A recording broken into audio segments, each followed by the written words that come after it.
medical mission, fun run at paggunita ng National Disaster Resilience Month dinaluhan ng mga unit sa ilalim ng 9th ID.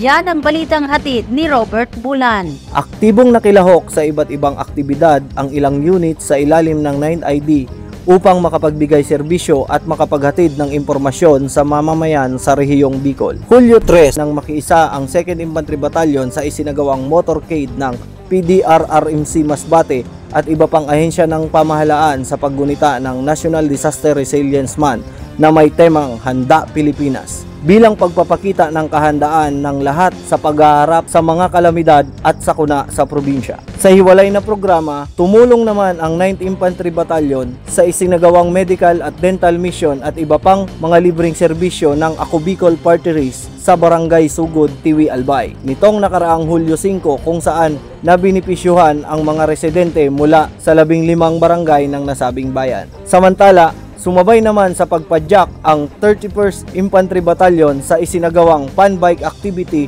na may temang Sikad Albay, padyak para sa sisidlan ng karunungan. Kasama ang iba pang ahensya ng pamahalaan at mga civil organization nitong Hulyo 6 sa Legazpi City. Layunin ng aktibidad na makapagbigay ng inspirasyon at maitaguyod ang kalusugan at kagandahang asal ng mga albayano sa pamamagitan ng sama-samang pagpadyak.